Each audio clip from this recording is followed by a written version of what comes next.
Hello दोस्तों, मेरा नाम है विभव और आज की इस वीडियो में मैं आपको एक्सप्लेन करने वाला हूं हमारे क्लास 12th के फिजिकल एजुकेशन बुक के unit number 5 sports and nutrition को। तो दोस्तों इस वीडियो को आप एंड तक देखिएगा। ये video according to the new syllabus है। तो सबसे पहले दोस्तों हम देख लेते हैं इस यूनिट के कंटेंट को। मतलब दोस्तों हमें इस चैप्टर में कौन कौन से टॉपिक्स को कवर करना है। तो इसमें सबसे पहला टॉपिक है दोस्तों हमारा concept of balanced diet and nutrition.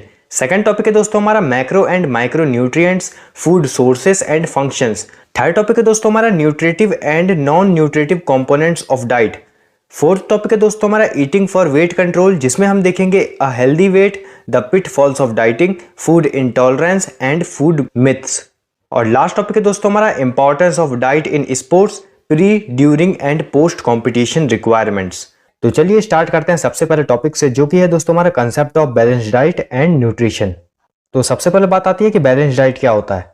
तो दोस्तों बैलेंस्ड डाइट एक ऐसी डाइट होती है जहां पर जितने भी एसेंशियल फूड कॉन्स्टिट्यूएंट्स होते हैं, जैसे कि protein, carbohydrates, fat, vitamin, mineral और वाटर, वो करेक्ट प्रोपोर्शन में होने चाहिए। उसी को दोस्तों हम बैलेंस्ड डाइट कहते हैं। मतलब अगर किसी भी डाइट में protein, carbohydrates, fat, vitamin, mineral, water अगर करेक्ट प्रोपोर्शन में होंगे तो उसे हम बैलेंस्ड डाइट बोलेंगे।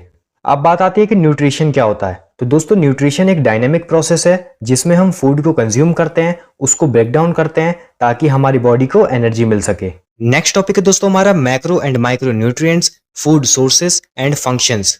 तो दोस्तों इसे स्टार्ट करने से पहले सबसे पहले हम समझ लेते हैं कि न्यूट्रिएंट्स क्या होता है। तो न्यूट्रिएंट्स एसेंशियल केमिकल सब्सटेंसेस होते हैं जो कि किसी भी फूड में प्रेजेंट होते हैं, और ये वो सब्सटेंस होते हैं जो कि हमारी बॉडी को एनर्जी प्रोवाइड करते हैं, जैसे कि प्रोटीन, फैट, कार्बोहाइड्रेट्स, विटामिन और मिनरल्स।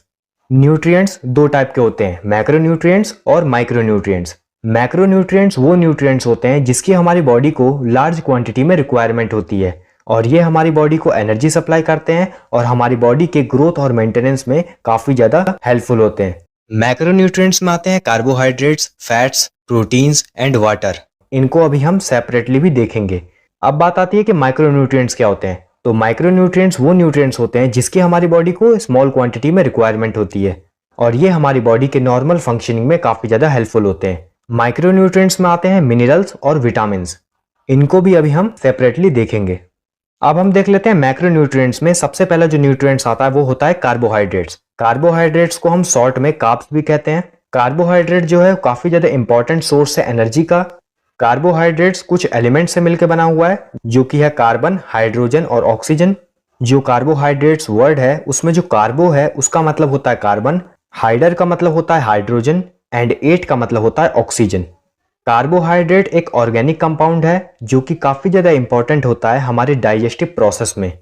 कार्बोहाइड्रेट के कुछ सोर्सेस होते हैं, मतलब कहाँ से हमें कार्बोहाइड्रेट्स मिल सकता है। तो राइस, शुगर, बाजरा, pulses, gram, potato and banana से कार्बोहाइड्रेट्स हमें मिल सकता है। कार्बोहाइड्रेट्स की अगर हमारी बॉडी में कमी हो जाती है तो उससे हमें कुछ डिजीज भी हो सकती है, जैसे कि हमारा वेट कम होना स्टार्ट हो जाएगा, हमारे चेहरे पर रिंकल्स आने स्टार्ट हो जाएंगी, और जो हमारी बॉडी होगी वो बिल्कुल थिन और लीन लगने लगेगी। कार्बोहाइड्रेट्स दो टाइप के होते हैं, सिंपल कार्बोहाइड्रेट और complex carbohydrate. Glucose, fructose, galactose, sucrose, maltose and lactose, ये सभी सिंपल कार्बोहाइड्रेट्स होते हैं। सिंपल कार्बोहाइड्रेट्स सॉल्यूबल होते हैं वाटर में, इनका जो टेस्ट होता है वो स्वीट होता है, और ये क्विक एनर्जी प्रोवाइडर होते हैं। मतलब अगर हम इन्हें कंज्यूम करेंगे तो हमें बहुत ही जल्दी एनर्जी मिलेगी। और जो सिंपल कार्बोहाइड्रेट्स होते हैं वो बहुत ही जल्दी डाइजेस्ट हो जाते हैं और इनसे हमें बहुत ज़्यादा एनर्जी मिलती है। नेक्स्ट है कॉम्प्लेक्स कार्बोहाइड्रेट। तो स्टार्च, डेक्स्ट्रिन, ग्लाइकोजिन और सेल्यूलोज, ये सभी कॉम्प्लेक्स कार्बोहाइड्रेट्स हैं। कॉम्प्लेक्स कार्बोहाइड्रेट्स जो होते हैं वो इनसॉल्यूबल होते हैं वाटर में, इनका टेस्ट जो होता है वो स्वीट नहीं होता है, और इनसे हमें बहुत ही स्लो एनर्जी मिलती है। डाइजेशन प्रोसेस भी इनका काफ़ी ज़्यादा स्लो होता है और इससे हमें लेस एनर्जी भी मिलती है। अब हम देख लेते हैं प्रोटीन। तो प्रोटीन जो होता है उसको हम बॉडी बिल्डिंग फूड भी कहते हैं। प्रोटीन जो है वो चेन है अमीनो एसिड्स का, जिसके अंदर होते हैं कार्बन, ऑक्सीजन, हाइड्रोजन और नाइट्रोजन। प्रोटीन की जरूरत हमें होती है हमारे बॉडी के ग्रोथ और डेवलपमेंट में। हार्मोन्स के प्रोडक्शन में भी प्रोटीन का काफ़ी ज़्यादा जरूरत होता है। प्रोटीन जो है वो कुछ एंटीबॉडीज को फॉर्म करता है, जिससे हम इलनेस से और डिजीजेस से प्रिवेंट रह सकते हैं, मतलब बचे रह सकते हैं। अगर हमारे बॉडी में प्रोटीन की कमी हो जाएगी तो उससे हमें कुछ डिजीज हो जाएंगे, जैसे कि क्वाशियोरकोर और मेरस्मस।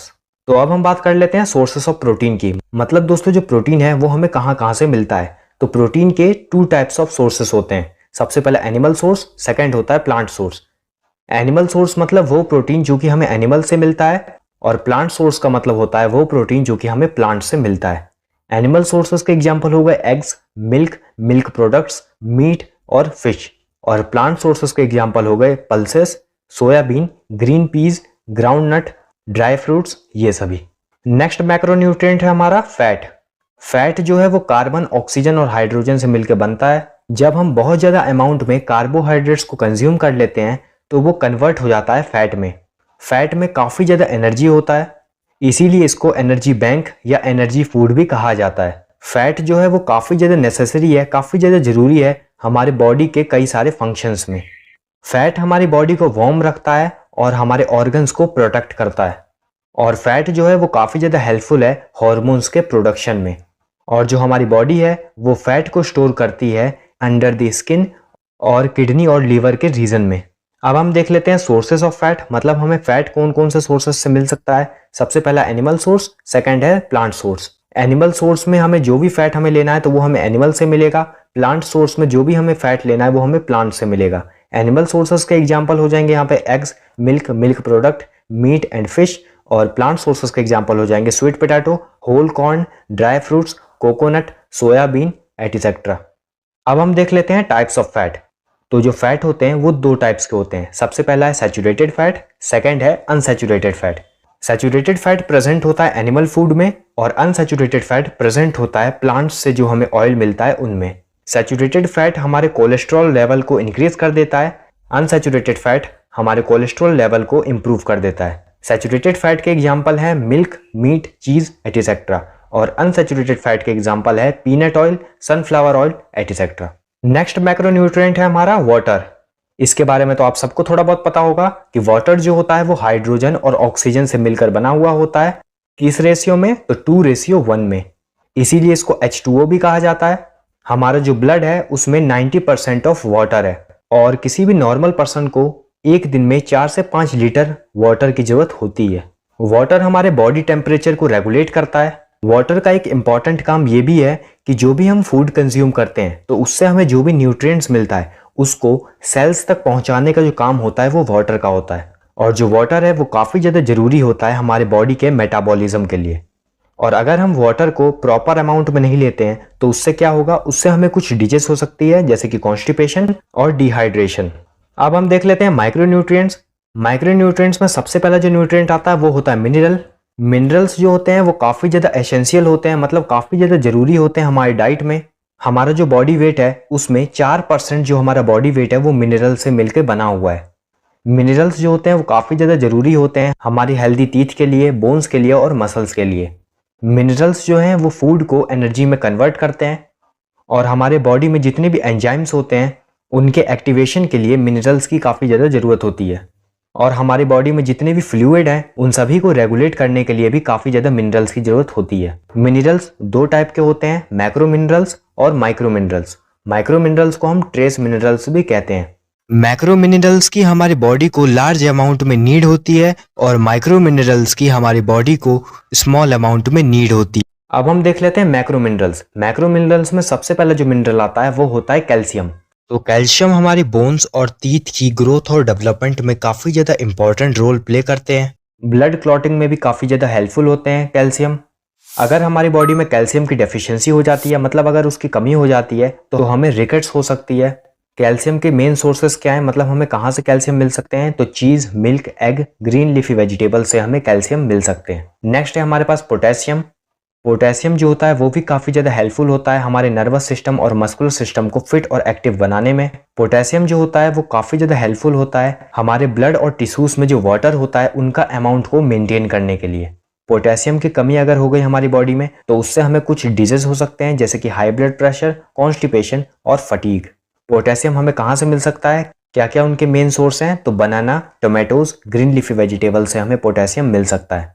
नेक्स्ट है हमारे पास सोडियम। सोडियम भी एक मैक्रो मिनरल है। सोडियम जो है वो काफी ज्यादा हेल्पफुल होता है हमारे मस्कुलर एक्टिविटीज में। सोडियम जो होता है वो काफी ज्यादा हेल्पफुल होता है हमारी बॉडी में वाटर का बैलेंस बनाने के लिए, उसको मेंटेन करने के लिए। सोडियम हमें कहाँ से मिल सकते हैं, क्या क्या उनके सोर्सेस हैं, तो टेबल सॉल्ट, पिकल्स और बटर से हमें सोडियम मिल सकता है। नेक्स्ट है हमारे पास मैग्नीशियम। मैग्नीशियम भी एक मैक्रो मिनरल है। मैग्नीशियम हमारे बॉडी सेल्स को मेंटेन और रिपेयर करता है। मैग्नीशियम की अगर कमी हो गई हमारी बॉडी में तो high blood pressure, heart disease, diabetes और ऑस्टियोपोरोसिस नाम की एक डिजीज जो है वो हमें हो सकती है। मैग्नीशियम के मेन सोर्सेस क्या हैं, कहाँ कहाँ से हमें मैग्नीशियम मिल सकता है, तो मीट, ब्राउन राइस और बीन्स से हमें मैग्नीशियम मिल सकता है। नेक्स्ट हमारे पास फॉस्फोरस। फॉस्फोरस भी एक मैक्रो मिनरल है। फॉस्फोरस जो होता है वो काफी ज्यादा हेल्पफुल होता है हमारे बोन्स और टीथ के फॉर्मेशन में। फॉस्फोरस हमारी मसल्स और नर्व एक्टिविटीज को नॉर्मल करके रखता है। फॉस्फोरस की अगर कमी हो गई हमारी बॉडी में तो उससे हमारी जो भूख है वो मिट सकती है, एंग्जाइटी हो सकती है और फटीग हो सकती है। फॉस्फोरस के क्या क्या मेन सोर्सेस हैं, कहाँ कहाँ से हमें फॉस्फोरस मिलता है, तो एग, फिश, मिल्क से हमें फॉस्फोरस मिलता है। अब हम देख लेते हैं माइक्रो मिनरल्स। माइक्रो मिनरल्स में सबसे पहला जो मिनरल है वो है आयोडीन। तो दोस्तों जो आयोडीन है वो काफी ज्यादा हेल्पफुल होता है थायराइड ग्लैंड में हार्मोन्स के प्रोडक्शन के लिए। आयोडीन इसलिए भी जरूरी होता है, ये हमारी बॉडी को ग्रोथ और डेवलपमेंट में भी काफी ज्यादा हेल्प करता है। आयोडीन की अगर कमी हो गई हमारी बॉडी में तो इससे गोइटर नाम की जो डिजीज है वो हमें हो सकती है। आयोडीन हमें कहाँ कहाँ से मिल सकता है, तो आयोडीन हमें मिल सकता है आयोडाइज्ड सॉल्ट से, फिश से और सी फूड से। नेक्स्ट है हमारे पास आयरन। आयरन एक माइक्रो मिनरल है। आयरन जो है वो काफी ज्यादा एसेंशियल होता है हमारे बॉडी में हीमोग्लोबिन के प्रोडक्शन के लिए। अगर हमारी बॉडी में आयरन की कमी हो जाती है तो उससे अनीमिया नाम की डिजीज हो सकती है। मेन सोर्सेस क्या क्या है आयरन के, कहाँ कहाँ से हमें आयरन मिल सकता है, तो meat, egg, dry fruits, spinach, banana, यहाँ से हमें आयरन मिल सकता है। नेक्स्ट है हमारे पास क्रोमियम। क्रोमियम एक माइक्रो मिनरल है। क्रोमियम इंसुलिन एक्टिविटी में काफी ज्यादा हेल्पफुल होता है। क्रोमियम की अगर डेफिशिएंसी हो जाती है हमारी बॉडी में तो इससे डायबिटीज हो सकता है। मेन सोर्स क्या क्या है क्रोमियम की, जहां जहां से हमें क्रोमियम मिल सकता है, तो soybean, black gram, carrot, tomato, यहाँ से हमें क्रोमियम मिल सकता है। नेक्स्ट हमारे पास कॉपर। कॉपर एक माइक्रो मिनरल है। कॉपर जो है वो हेल्प करता है आयरन को हमारी बॉडी में हेमोग्लोबिन के फॉर्मेशन को करने के लिए। कॉपर की अगर डेफिशिएंसी हो जाती है तो अनीमिया और मसल वीकनेस हो सकती है। कॉपर के कुछ मेन सोर्सेस हैं, कहाँ कहाँ से हमें कॉपर मिलता है, तो कॉपर दोस्तों हमें मिल सकता है एग से, पल्सेस से, ग्रीन लीफी वेजिटेबल से। नेक्स्ट है हमारे पास कोबाल्ट। कोबाल्ट भी एक माइक्रो मिनरल है। कोबाल्ट जो है वो हमें प्रोटेक्ट करता है अनीमिया डिजीज से। अगर इसकी डेफिशिएंसी हो जाती है, मतलब अगर कोबाल्ट की कमी हो जाती है हमारी बॉडी में, तो इससे हमें अनीमिया हो सकता है। और इसके क्या क्या मेन सोर्सेस है, कहाँ कहाँ से हमें कोबाल्ट मिलता है, तो ग्रीन लीफी वेजिटेबल्स, मिल्क और मीट से हमें कोबाल्ट मिलता है। नेक्स्ट है हमारे पास विटामिन्स। प्रोटीन, कार्बोहाइड्रेट्स, फैट्स, इनकी तरह ही जो विटामिन्स होते हैं वो भी काफी ज्यादा इंपॉर्टेंट होते हैं। विटामिन्स की जरूरत होती है हमारी बॉडी को लेस क्वांटिटी में। विटामिन्स जो होते हैं वो काफी ज्यादा इंपॉर्टेंट होते हैं हमारे हेल्दी लाइफस्टाइल के लिए। विटामिन्स जो है वो हमारी बॉडी में इम्यूनिटी को बढ़ाते हैं, और अगर दोस्तों हमारी बॉडी में इम्यूनिटी बढ़ेगी तो इससे हम प्रोटेक्ट रह सकते हैं बहुत सारी डिजीज से। और अगर हमारी बॉडी में विटामिन्स की कमी हो जाती है तो इससे कई तरह की डिजीज हो सकती है। विटामिन्स जो होते हैं वो 2 टाइप्स के होते हैं, फैट सोल्यूबल विटामिन और water soluble vitamin. Fat soluble vitamin जो होते हैं वो सोल्यूबल होते हैं फैट में। वाटर सोल्यूबल विटामिन जो होते हैं वो सोल्यूबल होते हैं वाटर में। अब हम देख लेते हैं कौन कौन से फैट सोल्यूबल विटामिन होते हैं। सबसे पहला विटामिन है विटामिन ए। विटामिन ए जो है उसको डिस्कवर किया था डॉक्टर मैकुलम ने। विटामिन ए जो होता है वो येलो कलर का होता है। विटामिन ए नाइट ब्लाइंडनेस से हमें प्रिवेंट करके रखता है और काफी ज्यादा एफिशिएंट होता है हमारे आई साइट के लिए। विटामिन ए की कमी से नाइट ब्लाइंडनेस हो सकता है। और विटामिन ए हमें कहाँ कहाँ से मिलता है, तो विटामिन ए हमें मिलता है घी, milk, curd, egg yolk, fish, tomato, यहाँ से। नेक्स्ट है हमारे पास विटामिन डी। विटामिन डी जो होता है वो व्हाइट कलर का होता है। विटामिन डी जो है वो हमें प्रिवेंट करता है रिकेट से और हमारी बोन और टीथ को स्ट्रॉन्ग करके रखता है। विटामिन डी की कमी से हो सकता है हमें रिकेट्स। और विटामिन डी हमें कहाँ कहाँ से मिलता है, तो egg yolk, fish, sunlight, milk, butter, यहाँ से हमें विटामिन डी मिलता है। नेक्स्ट है हमारे पास विटामिन ई। विटामिन ई जो है वो रेड ब्लड सेल जो होता है हमारी बॉडी में उनका डिस्ट्रक्शन नहीं होने देता है और हमारे सेल मेम्ब्रेन को भी प्रोटेक्ट करता है। विटामिन ई की डेफिशिएंसी से दोस्तों हमें हो सकता है अनीमिया और low red blood count. Vitamin E हमें कहाँ कहाँ से मिलता है, इसके क्या क्या सोर्सेस हैं, तो विटामिन ई हमें मिलता है egg yolk, milk, meat, butter, coconut oil, यहाँ से हमें विटामिन ई मिलता है। नेक्स्ट है हमारे पास विटामिन के। विटामिन के जो है वो ब्लड क्लॉटिंग में काफ़ी ज़्यादा हेल्पफुल होता है। विटामिन के की डेफिशिएंसी से मतलब विटामिन के की कमी से हो सकता है हमें अनीमिया, और जो हमारा ब्लड क्लॉटिंग है वो जल्दी नहीं होगा। और विटामिन के क्या क्या सोर्सेस हैं, कहाँ कहाँ से विटामिन के हमें मिलता है, तो potato, tomato, egg, meat, cauliflower, spinach, यहाँ से हमें विटामिन के मिलता है। अब हम देख लेते हैं water soluble vitamin. Water soluble vitamin में सबसे पहला विटामिन जो आता है वो होता है vitamin B complex. Vitamin B complex के अंदर 8 विटामिन आते हैं। सबसे पहला विटामिन जो आता है वो होता है विटामिन बी1। विटामिन बी1 को दोस्तों हम थायामीन भी कहते हैं। विटामिन बी1 जो है वो हमारी ग्रोथ में काफ़ी ज़्यादा हेल्प करता है और कार्बोहाइड्रेट्स के मेटाबॉलिज्म में काफ़ी ज़्यादा हेल्प करता है। विटामिन बी1 की कमी से हमें दोस्तों हो सकता है बेरी बेरी डिजीज। और विटामिन बी1 हमें कहाँ कहाँ से मिलता है, तो एग्स, ऑरेंज, राइस, यहाँ से हमें विटामिन बी1 मिलता है। नेक्स्ट है हमारे पास विटामिन बी2। विटामिन बी2 को हम कहते हैं राइबोफ्लेविन। विटामिन बी2 जो होता है वो हमारी बॉडी में रेड ब्लड सेल के ग्रोथ में काफ़ी ज़्यादा हेल्प करता है।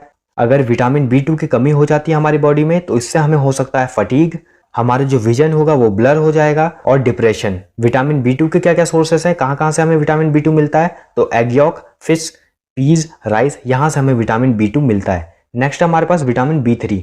विटामिन बी3 को हम नाइसिन कहते हैं। विटामिन बी3 जो होता है वो सॉल्यूबल होता है वाटर में, इसीलिए ये हमारी बॉडी में कहीं पर भी स्टोर नहीं होता है। विटामिन बी3 के डेफिशिएंसी से हमें हो सकता है फ्लेगरा। विटामिन बी3 के क्या क्या सोर्सेस है, कहाँ कहाँ से हमें विटामिन बी3 मिलता है, तो मिल्क, मीट, फिश, यहाँ से हमें विटामिन बी3 मिलता है। नेक्स्ट हमारे पास विटामिन बी5। विटामिन बी5 को हम पेंटोथेनिक एसिड भी कहते हैं। विटामिन बी5 जो होता है वो काफ़ी ज़्यादा हेल्पफुल होता है हमारी बॉडी में ब्लड सेल्स के मेकिंग में। और जो विटामिन बी5 होता है वो ब्रेक डाउन करता है फैट को और कार्बोहाइड्रेट को, और उससे एनर्जी हमें प्रोवाइड करता है। विटामिन बी5 की कमी से दोस्तों हमें हो सकता है फटीग, स्टोमक पेन्स और वॉमिटिंग। विटामिन बी5 के क्या क्या सोर्सेस हैं, कहाँ कहाँ से हमें विटामिन बी5 मिलता है, तो मिल्क, मीट, फिश, सोयाबीन, यहाँ से हमें विटामिन बी5 मिलता है। नेक्स्ट विटामिन है हमारे पास विटामिन बी6। विटामिन बी6 को दोस्तों हम पायरिडॉक्सिन कहते हैं। विटामिन बी6 जो होता है वो काफ़ी ज़्यादा हेल्पफुल होता है हमारी बॉडी में हेमोग्लोबिन के फॉर्मेशन में। विटामिन बी6 के कोई भी डेफिशिएंसी डिजीज आपको याद करने की जरूरत नहीं है। विटामिन बी6 के क्या क्या सोर्सेस हैं, कहाँ कहाँ से हमें विटामिन बी6 मिलता है, तो egg yolk, meat, rice, fish, यहाँ से हमें विटामिन बी6 मिलता है। नेक्स्ट हमारे पास विटामिन बी7। विटामिन बी7 को दोस्तों हम बायोटिन कहते हैं। विटामिन बी7 जो होता है वो काफ़ी ज़्यादा हेल्पफुल होता है कार्बोहाइड्रेट से एनर्जी हमारी बॉडी में प्रोवाइड करने के लिए। विटामिन बी7 की अगर कमी हो जाती है हमारी बॉडी में तो उससे हेयर लॉस और स्किन प्रॉब्लम्स हो सकते हैं, जो कि काफ़ी ज़्यादा रेयर हैं। विटामिन बी7 के क्या क्या सोर्सेस हैं, कहाँ कहाँ से हमें विटामिन बी7 मिलता है, तो egg yolk, milk, fresh vegetables, वहाँ से हमें विटामिन बी7 मिल सकता है। नेक्स्ट है हमारे पास विटामिन बी12। विटामिन बी12 को दोस्तों हम कोबालैमिन कहते हैं। विटामिन बी12 जो होता है वो काफ़ी ज़्यादा हेल्पफुल होता है हमारी बॉडी में रेड ब्लड सेल्स और डीएनए को फॉर्म करने के लिए। विटामिन बी12 की कमी से दोस्तों हमें हो सकता है अनीमिया, और कहाँ कहाँ से दोस्तों हमें विटामिन बी12 मिलता है, तो egg, milk, meat, ETC. Next है हमारे पास फोलिक एसिड। फोलिक एसिड जो होता है ये एक फॉर्म है विटामिन बी9 का। फोलिक एसिड जो होता है वो काफ़ी ज़्यादा इंपॉर्टेंट होता है रिप्रोडक्शन के टाइम पर, हमारी बॉडी के ग्रोथ और डेवलपमेंट में, और ब्लड फॉर्मेशन में भी काफ़ी ज़्यादा हेल्पफुल होता है। फोलिक एसिड की कमी से दोस्तों हमारी बॉडी में एनीमिया नाम की डिजीज हो सकती है। और फोलिक एसिड हमें कहाँ कहाँ से मिलता है, तो ब्रोकली, स्पिनच, पीनट्स, यहाँ से हमें फोलिक एसिड मिलता है।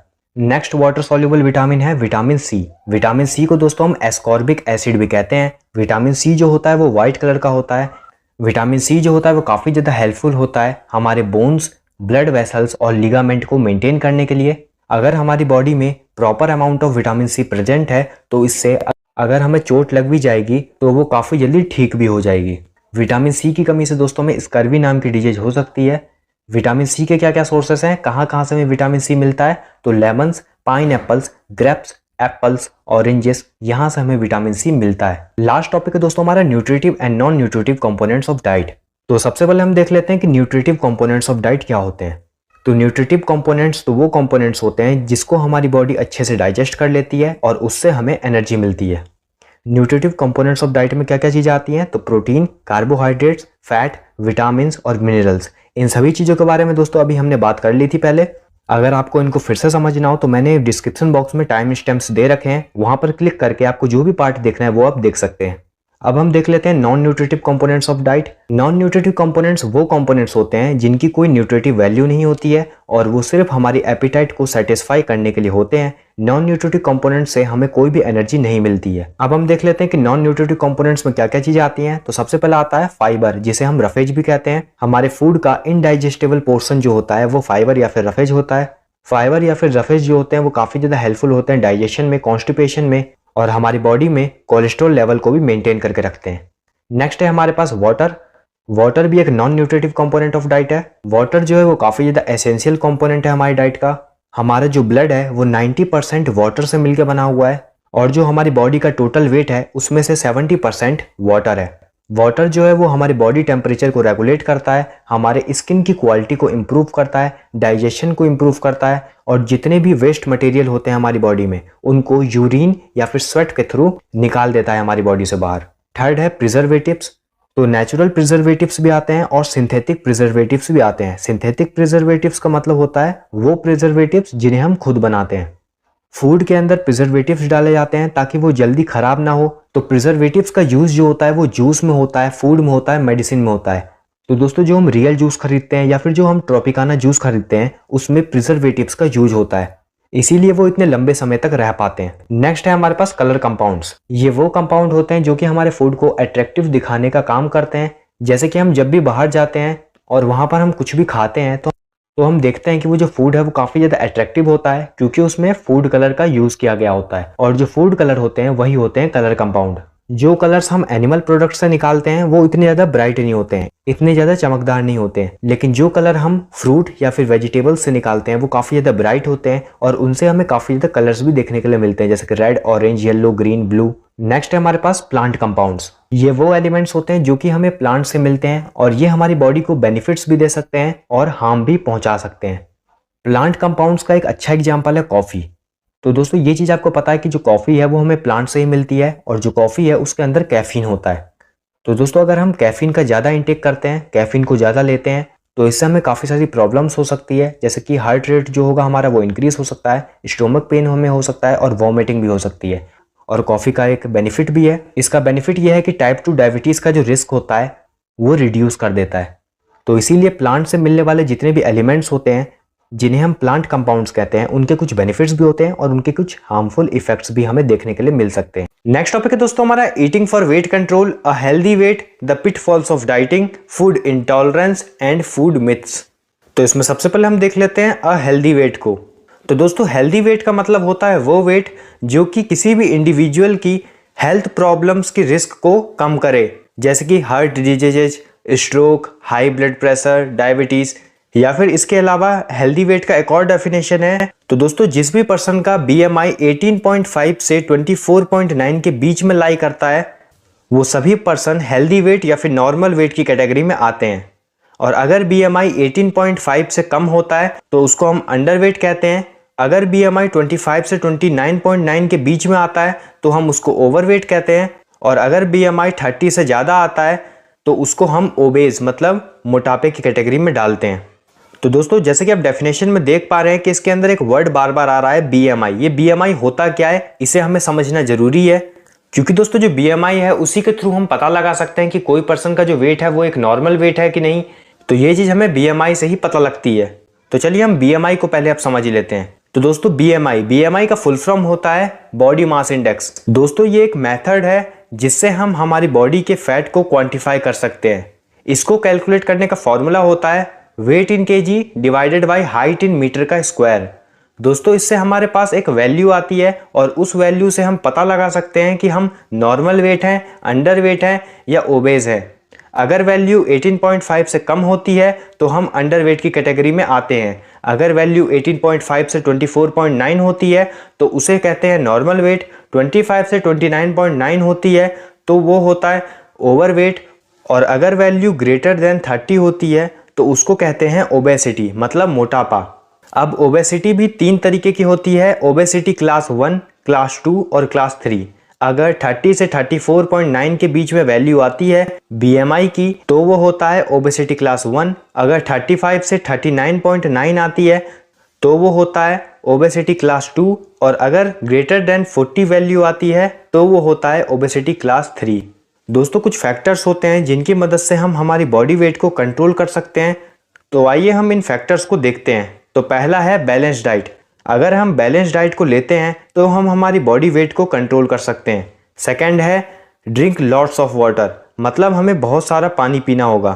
थर्ड है eating lots of fibrous food. अगर हम बहुत सारा फाइबरस फूड खाते हैं तो हम हमारे वेट को कंट्रोल कर सकते हैं, क्योंकि फाइबरस फूड ईजिली डाइजेस्ट नहीं होते हैं और इसीलिए ही हमारी बॉडी को बहुत सारा काम करना होता है उस फूड को डाइजेस्ट करने के लिए। अगला है अवॉइड फैट्स, मतलब हमें फैटी फूड्स नहीं खाना है।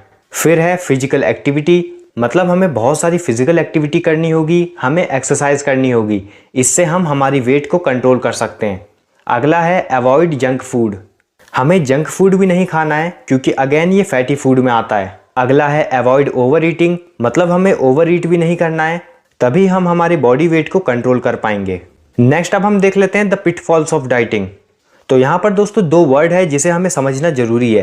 पिटफॉल्स का क्या मतलब होता है और डाइटिंग का क्या मतलब होता है। तो सबसे पहले हम समझ लेते हैं कि डाइटिंग क्या होता है।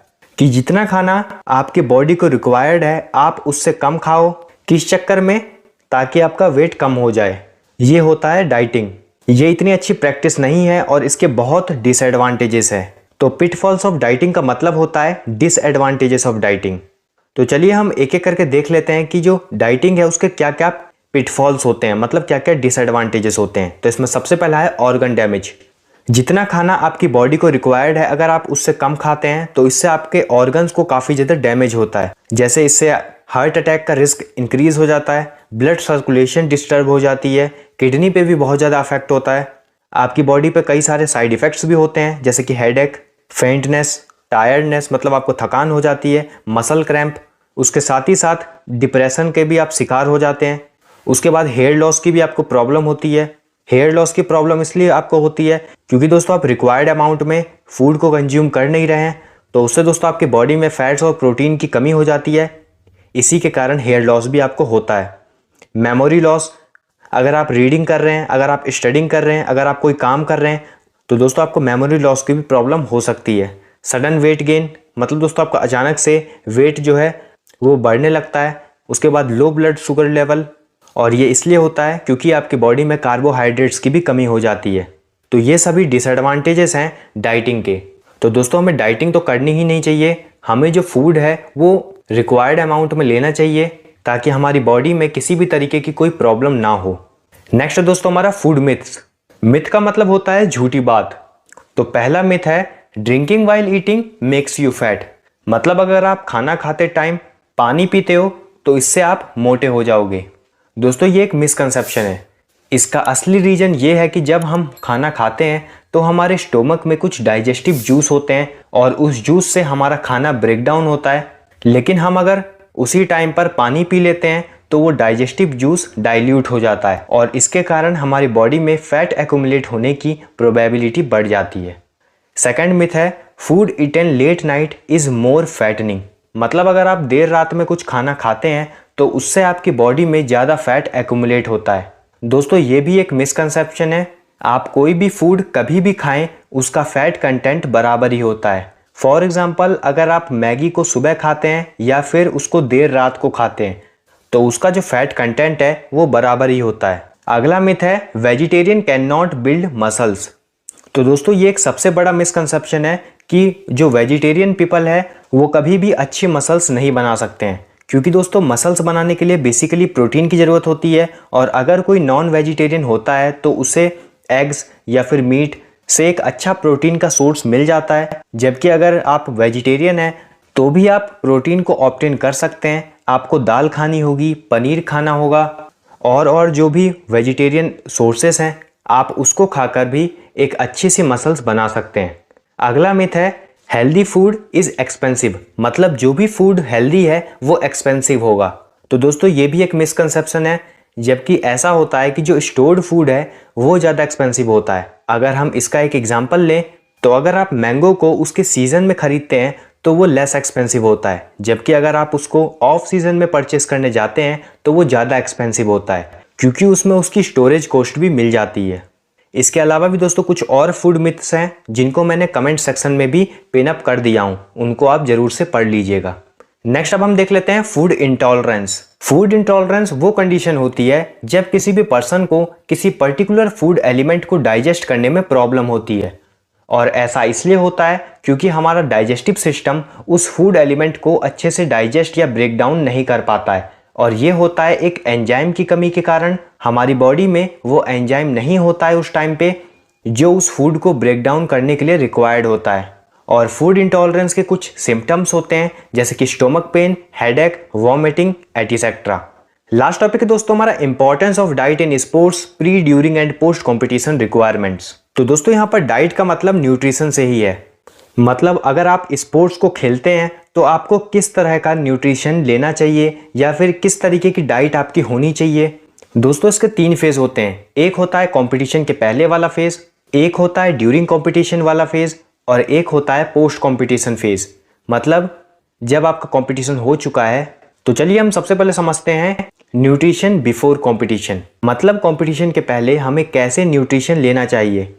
तो दोस्तों कंपटीशन के 1 वीक या 2 वीक्स पहले हमें कॉम्प्लेक्स कार्बोहाइड्रेट डाइट पर चले जाना चाहिए, क्योंकि कॉम्प्लेक्स कार्बोहाइड्रेट लेने से हमारी बॉडी में जो ग्लाइकोजन की मात्रा है वो बढ़ जाती है, और ग्लाइकोजन एक एनर्जी सोर्स होता है जिससे हमें कंपटीशन के दौरान एक अच्छी एनर्जी मिल जाएगी। सेकेंड है न्यूट्रिशन ड्यूरिंग कॉम्पिटिशन। तो कंपटीशन के दौरान हम एक ऐसा न्यूट्रिशन लेते हैं जो कि हमें इंस्टेंट एनर्जी प्रोवाइड करता है, जैसे कि ड्रिंक्स। और इसका एक एग्जाम्पल भी यही है कि प्लेयर्स भी जो कंपटीशन होता है उसके बीच में उनके लिए ड्रिंक्स ब्रेक होता है, और तब वो ड्रिंक्स को लेते हैं जिससे उन्हें इंस्टेंट एनर्जी मिल जाती है। और लास्ट होता है न्यूट्रिशन आफ्टर कंपटीशन। मतलब कंपटीशन होने के बाद हमें कौन सा न्यूट्रिशन लेना चाहिए। तो दोस्तों कंपटीशन होने के बाद जनरली फ्लूइड लॉस को कवर किया जाता है और उसको ड्रिंक्स की मदद से कवर किया जाता है। तो अब हम देख लेते हैं इंपॉर्टेंस ऑफ डाइट या फिर न्यूट्रिशन इन स्पोर्ट्स। मतलब स्पोर्ट्स में डाइट और न्यूट्रिशन का क्या इंपॉर्टेंस होता है। तो इसका सबसे पहला पॉइंट है provide energy for training and competition. तो दोस्तों न्यूट्रिशन या फिर डाइट एथलीट को, स्पोर्ट्स पर्सन को एनर्जी प्रोवाइड करता है ताकि वो ट्रेनिंग में, कंपटीशन में अपना अच्छा परफॉर्मेंस दे सकें। नेक्स्ट पॉइंट है facilitate recovery after training and competition. तो दोस्तों ट्रेनिंग या कंपटीशन खत्म होने के बाद एथलीट और स्पोर्ट्स पर्सन जैसे न्यूट्रिशन या फिर डाइट लेते हैं तो दोस्तों उनका जो भी एनर्जी लॉस हुआ होता है ट्रेनिंग और कंपटीशन में, न्यूट्रिशन या फिर डाइट लेने के बाद वो चीज़ रिकवर हो जाती है। और लास्ट पॉइंट है achieve and maintain optimal body weight and composition. तो दोस्तों अगर एथलीट या फिर sports person regularly balance diet लेते हैं, न्यूट्रिशन लेते हैं, तो इससे दोस्तों जो उनका बॉडी वेट होता है, कंपोजिशन होता है, वो बिल्कुल मेंटेन होता है।